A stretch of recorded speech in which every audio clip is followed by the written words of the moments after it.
नमस्कार, मी चारुलता. माझ्या चॅनलवर तुमचं स्वागत आहे. आपण ती कोण होती ही गोष्ट ऐकतोय. मागच्या भागात म्हणजे चौथ्या भागात तो म्हणजे सावकार त्याला म्हणतात, की "तू इथंच राहा, मी तुला दुप्पट पगार देतो." पण आई-वडील तिकडे, मला जायला पाहिजे, असं म्हणून ज्ञानेश्वर इकडे निघून येतो. आता हा 5वा भाग मी तुम्हाला सांगतीये.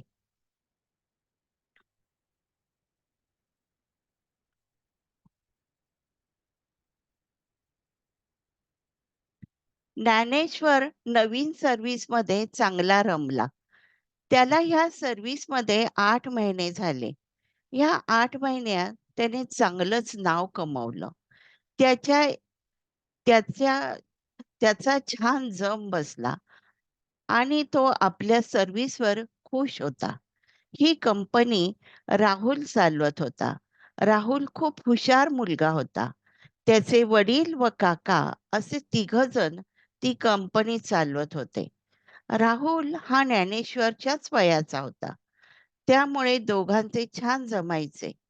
पण ज्ञानेश्वरने कधीही आपली पायरी सोडली नाही. तो राहुलला सरच म्हणायचा.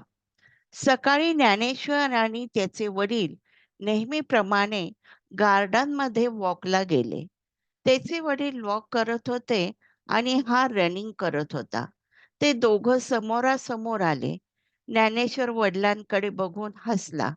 तो त्यांच्याशी बोलत उलटा पळत म्हणाला, "काय डॅड, आज हळू-हळू वॉक चालू आहे. कोणाची वाट बघताय? सुधा आंटीची?" त्याचे वडील म्हणाले, माझ्या डोक्यात तो विचारही नाही." "मग कसला विचार आहे?" हसत-हसत ज्ञानेश्वरने विचारले. ते म्हणाले, "चल कुठेतरी बसून बोलूया." आणि ते तिथल्याच हिरवळीवर बसले. ज्ञानेश्वर म्हणाला, "काय झालं डॅड? तू आणि मम्मी ठीक आहेत ना? काही प्रॉब्लेम असेल तर सांग." ज्ञानेश्वरचे वडील म्हणाले, "नाही रे, तसं काही नाही. ज्ञानेश्वर, तुझं शिक्षण झाले, चांगली नोकरी पण आहे. आता लग्न करायला काही हरकत नाही, नाही का? काय विचार आहे तुझा?" ज्ञानेश्वरचे वडील म्हणाले. ज्ञानेश्वर म्हणाला, "डॅडी, मला सध्या तरी लग्न करायचे नाही. छान बॅचलर लाईफ जगू दे मला." सतीश म्हणाले, "तुझ्या आईला सून आणायची घाई झाली ना?" ज्ञानेश्वर म्हणाला, "मी मस्त आहे. एकटा जीव सदाशिव." ज्ञानेश्वरचे वडील म्हणाले, "अरे ते परांजपे आहेत ना, त्यांची मुलगी आहे. दिसायला चांगली आहे असं ते म्हणाले. तुझी आई पण पाठीस लागली आहे. तिला सून आणायची. आज आजकाल तिच्याच्याने काम होत नाही. कंबर दुखते, अशक्तपणा वाटतो." ज्ञानेश्वरने आपल्या डॅडीकडे बघितले आणि दोघंही खो खो हसतात. ज्ञानेश्वरनी घरी आल्यावर आपलं पटापट आवरलं आणि तो डायनिंग टेबलवर येऊन बसला. ज्ञानेश्वरचे वडील आई आधीच त्याची पाहत बसले होते. तो आल्यावर नीलांबरीने त्याच्या डिशमध्ये इडली, सांबार, नारळाची चटणी वाढली. ते बघून ज्ञानेश्वर खुश होऊन दोन्ही हात एकमेकावर चोळत म्हणाला, "वाह! आज इडली का?" नीलांबरी म्हणाली, "हो, तुला आवडते ना, म्हणून केली." आनंदात तिघांचा ब्रेकफास्ट झाला. ज्ञानेश्वर शूज घालत असताना सतीशचा फोन वाजला. ते फोनवर बोलत होते. एकंदर त्यांच्या बोलण्यावरून अंदाज येत होता, मुलीकडच्या लोकांचा फोन आहे. त्यामुळे नीलांबरी तेथेच घोटाळत होती. ज्ञानेश्वरने पुणेनेच डॅड व मॉमला बाय केलं. ते बघून सतीशने त्याला थांबायची खूण केली. ज्ञानेश्वर थांबला. फोन झाल्यावर सतीश ज्ञानेश्वरला म्हणाले, "ज्ञानू, तुला आज मुलगी बघायला जायचंय कॅफेमध्ये. तुला मुलगी आवडली तर मग आम्ही जाऊ." ज्ञानेश्वर म्हणाला, "पण डॅडी, आज सुट्टीच्या दिवशी जाईल." सतीश म्हणाले, "हे मी सुद्धा बोललो त्यांच्याशी, पण त्यांच्या आईचं म्हणणं आज शुभ दिवस आहे." ज्ञानेश्वर म्हणाला, "ऑफिस सुटल्यावर जातो." सतीश म्हणाले, "ज्ञानेश्वर, ती कॉलेजला आहे. 1-1:30 ला भेटेल तुला. तिच्या कॉलेज जवळचं जे कॅफे असेल तिथे तिथेच जा तू." ज्ञानेश्वर बरं म्हणाला व घाईघाईने निघाला. नीलांबरी पाठीमागून त्याला सांगत होती, "ज्ञानू, गाडी हळू चालव. वेळ झाला नाही अजून." ज्ञानेश्वर गाडी स्टार्ट करत म्हणाला, "हो मॉम, हळू जातो." लंच टाईमला बाहेर पडावं असा विचार ज्ञानेश्वरने केला. वेळात वेळ काढून त्याने इंटरनेटवर तिच्या कॉलेज जवळचं कॅफे बघितलं व त्यातलं एक निवडलं. त्याच्या ऑफिसपासून ते लांब होतं, पण नाईलाज होता. निघायच्या आधी त्या मुलीला फोन केला. कॅफेचं नाव व पत्ता सांगितला. 1:30 पर्यंत येतो म्हणून सांगितले. 1:30च्या सुमारास ज्ञानेश्वर कॅफेत शिरला. त्याने इकडे-तिकडे बघितलं. त्याला कुठलीच मुलगी दिसली नाही. ज्ञानेश्वरने टेबल असं निवडलं, ती दारातून आत आली की दिसेल. बराच वेळ झाला, तिचे यायचं चिन्ह दिसेना. काय करावं? फोन करूया का?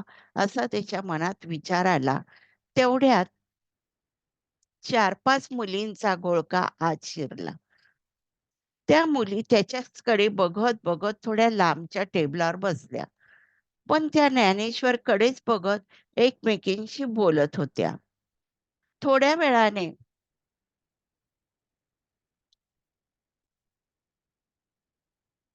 अजून काही मुली आल्या. त्या सुद्धा ज्ञानेश्वरकडे बघत दुसऱ्या टेबलावर बसल्या.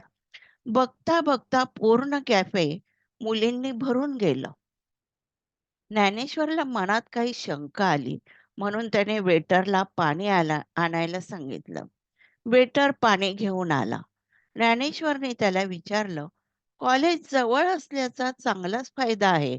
बरीच गर्दी होते म्हणायची." तो वेटर म्हणाला, "अहो नाही हो साहेब, आम्हालाच आश्चर्य वाटतंय. आज एवढी गर्दी कशी?" ज्ञानेश्वरा ज्ञानेश्वर स्वतःशीच हसला. त्याला जे समजायचं ते तो समजला. थोड्या वेळाने एक मुलगी कॅफेत आली. दारात उभं राहून ती कोणाला तरी शोधत होती. ज्ञानेश्वरनी ओळखलं, हीच ती. त्याने हात हलवून ओळख दाखवली. ती पण मंद पावलं टाकत ज्ञानेश्वरच्या समोरच्या खुर्चीवर येऊन बसली. ज्ञानेश्वरमध्ये आणि तिच्यात शांतता होती. शांततेचा भंग करत ज्ञानेश्वर म्हणाला, "कॉलेज आत्ता सुटलं का?" ती फक्त "हं" म्हणाली. तेवढ्यात टेबलाजवळ वेटर आला. ज्ञानेश्वरने विचारले, "काय घेणार?" ती खाली पाहत म्हणाली, "काही पण चालेल." ज्ञानेश्वर तिच्याकडे पाहत होता. ती वयाने लहान वाटत होती. त्याने वेटरला सांगितले, "एक चॉकलेट आईस्क्रीम, एक कॉफी." आईस्क्रीमचं नाव ऐकल्यावर आधीच तिचे डोळे मोठे ते अजून मोठे झाले. ज्ञानेश्वरच्या लक्षात आले, हिचे डोळे बोलके आहे. त्याने ज्ञानेश्वरनी कॉफीचा घोट घेतला आणि त्याने विचारले, "आडगाववरून कधी आल्या?" तिने त्याच्याकडे बघितलं आणि विचारलं, "आडगाव?" तो म्हणाला, "हं, आडगाव." ती म्हणाली, "मी कधी आडगावला गेलेच नाही." तो म्हणाला, "पण मी तुम्हाला आडगावला बघितलं." ती म्हणाली, "शक्यच नाही. मी नकाशात पण आडगाव बघितलं नाही." ती वैतागून म्हणाली, "अहो काय तुमचं आडगाव, आडगाव चालू आहे. मी सांगितलं ना, मी नकाशात सुद्धा आडगावला गेले नाही." ज्ञानेश्वर मनाशी म्हणाला, "अरे बापरे! तिखट लवंगी मिरची दिसते." मग त्याने विषय बदलून टाकला. आजूबाजूने मुद्दाम खोकल्याचा, वेगवेगळे आवाज काढल्याचा आवाज येत होता. ज्ञानेश्वरने तिच्याकडे रोखून पाहत विचारले, "बरेच जासूद आणले?" "तुमच्या प्रोटेक्शनसाठी." ती म्हणाली. ज्ञानेश्वरने हसून विचारले, "माझ्या प्रोटेक्शनसाठी?" ती म्हणाली, "हो, कारण मी कधी काही पण करू शकते. माझ्यापासून तुम्हाला वाचवलं पाहिजे ना." ज्ञानेश्वरला तिचं हसू येत होतं. तो म्हणाला, "तुम्ही कराटे चॅम्पियन आहात का?" ती म्हणाली, "हां, असले चिल्लर ब्लॅक बेल्ट वगैरे मी मानत नाही. मी फ्रीस्टाईल खेळते." ज्ञानेश्वर खो खो हसायला लागला आणि म्हणाला, "आडगावात तर छान साडी, दागिने घालून माझ्यापुढे येत होत्या आणि आता एकदम फ्रीस्टाईल?" ती म्हणाली, "अहो, मी कधीही आडगावला गेले नाही." तो म्हणाला, "मग ती कोण होती?" "मला काय माहिती, पण मी निक्षून सांगते, ती मी नव्हेच." पुढे ती म्हणाली, "मी निघते." ज्ञानेश्वर म्हणाला, "तू तर मला काही विचारलं पण नाही, मी काय करतो?" तिने ज्ञानेश्वरला मध्येच थांबवत म्हणाली, "तुमचा बायोडाटा माझ्या वडिलांकडे आहे." ज्ञानेश्वर आणि ती कॅफेच्या बाहेर पडले. ज्ञानेश्वरने तिला विचारलं, "तुला घरी सोडू का?" ती म्हणाली, "नको, अनर्थ होईल." ज्ञानेश्वर म्हणाला, "अनर्थ होईल? म्हणजे?" ती म्हणाली, "काही नाही." असं म्हणून ती चालू लागली. कॅफेतली सर्व गर्दी तिच्या पाठोपाठ गेली. ज्ञानेश्वर ऑफिसला आला, कामाला लागला.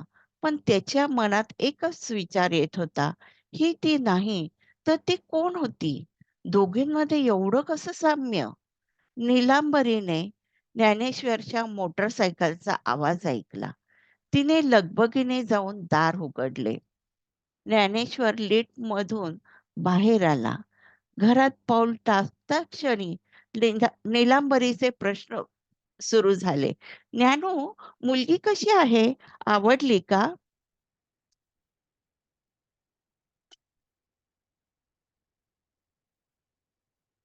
सतीश म्हणाले, "अगं थांब, त्याला फ्रेश तरी होऊ दे. तू चहा कर, मग सावकाश बोलू." ज्ञानेश्वर, सतीश, नीलांबरी चहा पीत टेबलावर बसले होते. नीला व सतीश दोघे ज्ञानेश्वरकडे बघत होते. तो काहीच बोलत नव्हता. कसल्या तरी विचारात होता. सतीशने त्याला विचारले, "ज्ञानू, तुला मुलगी पसंत नाही का?" ज्ञानेश्वर एकदम भानावर आला. म्हणाला, "मुलगी चांगली आहे." नीला म्हणाली, "म्हणजे तुला पसंत आहे? कशी आहे मुलगी?" ज्ञानेश्वर म्हणाला, "छान आहे." नीला म्हणाली, "अरे वर्णन तरी कर तिचं, अंदाज तरी येईल कशी आहे ती." ज्ञानेश्वर म्हणाला, "वयाने ती खूप लहान वाटली. मोठे डोळे पण बोलके. रंग गोरा, सुंदर, डॅशिंग. लग्न झालं तर इथे दादागिरीचा अड्डा होईल आणि तिखट जहाल." नीला म्हणाली, "म्हणजे रे काय? मुलगी आगाऊ आहे का?" ज्ञानेश्वर म्हणाला, "नाही गं, गंमत केली." नंतर नीलांबरी कब्बश्या धुवायला किचनमध्ये गेली व रात्रीच्या स्वयंपाकाला लागली. सतीश ज्ञानेश्वरला म्हणाले, "मुलीकडच्या लोकांचा फोन आला तर पसंती कळूया." ज्ञानेश्वर म्हणाला, "तुला आठवतं मी आडगावला होतो तेव्हा सांगितले होते, मी ज्ञानेश्वरी वाचत असताना गच्चीत एक मुलगी उभी राहते." सतीश म्हणाले, "हो आठवतं, पण इथे तिचा काय संबंध?" "डॅडी, तीच ही मुलगी." "अरे, तिचे नात्याचे कोणी असेल म्हणून गेली असेल अडगावला." "नाही ना डॅडी, मी तिला विचारले तर ती म्हणाली नकाशात सुद्धा मी कधी आडगावला गेले नाही." सतीश म्हणाले, "मग तुझा काहीतरी गैरसमज झाला असेल." ज्ञानेश्वर म्हणाला, "नाही डॅडी, हिला लपवावी, तिला काढावी, तिला लपवावी, हिला काढावी, इतकं साम्य आहे दोघींमध्ये." सतीश विचारात पडले. थोड्या वेळाने म्हणाले, "हा तर तापच झाला डोक्याला. मग ती कोण आहे?" ज्ञानेश्वर म्हणाला, "तेच तर समजत नाही. मी आडगावात अनेकांना जवळ चौकशी केली, पण सरपंचांचा दराराच इतका, कोणी तोंड उघडायला तयार नाही." सतीशने एक दीर्घ श्वास घेतला आणि म्हणाले, "कोण सांगेल त्या मुलीची माहिती?" "ज्ञानेश्वर, बघूया. आपण काढूया माहिती त्या मुलीची. पण आता ह्या मुलीच्या वडिलांचा फोन तर नक्की येणार. त्यांना काय सांगू?" ज्ञानेश्वर म्हणाला, तुम्ही बघून या मुलीला." ज्ञानेश्वर दुसऱ्या दिवशी ऑफिसवरून आला तेव्हा नीलांबरी व सतीश त्याला खूप आनंदात दिसले. चहा पीत असताना सतीश म्हणाले, अरे, आज मुलीच्या वडिलांचा फोन आला होता. त्यांनी आजच मुलीला बघायला या, असं आमंत्रण दिलं. मी त्यांना म्हणालो, "तुम्हाला मुलगा नाही का बघायचा? आम्ही त्याच्या सुट्टीच्या दिवशी येतो." तर ते म्हणाले, "आम्ही घर बघायला येऊ, त्याच वेळेस मुलाला बघू." मग आम्ही मुलीला बघून आलो. नीलंबरी म्हणाली, "मला तर बाई फारच आवडली सून. आता लवकरात लवकर साखरपुडा करूया." साखरपुड्याला तिच्यासाठी कांजीवरम साडी घेऊया. हिऱ्याची अंगठी, गळ्यात एखादा नेकलेस, पायात वाजणारे पैंजण घ्यायचे. ऐकलं का? तुम्ही मी काय-काय सांगितले? सतीश म्हणाले, "हो, तू म्हणशील ना, ते सर्व घेऊ." ज्ञानेश्वर त्याच्या रूममध्ये काही काम करत बसला होता. ज्ञ ज्ञाने ज्ञानेश्वरचे वडील दारावर टकटक करून आत आले. सतीश सतीश म्हणाले, "त्या लोकांनी आम्हाला मुलीचा फोटो दिला." असं म्हणून त्यांनी फोटो ज्ञानेश्वरच्या हातात दिला. ज्ञानेश्वरने तो फोटो बघितला आणि तो ताडकन उभा राहिला आणि म्हणाला, "डॅड, ती ही मुलगी नाहीये." डॅड म्हणाले, "म्हणजे कुठली मुलगी नाहीये?" "डॅड, जी मुलगी मला कॅफेत भेटली ती नाहीये." इथेच मी आपला 5वा भाग संपवतीये.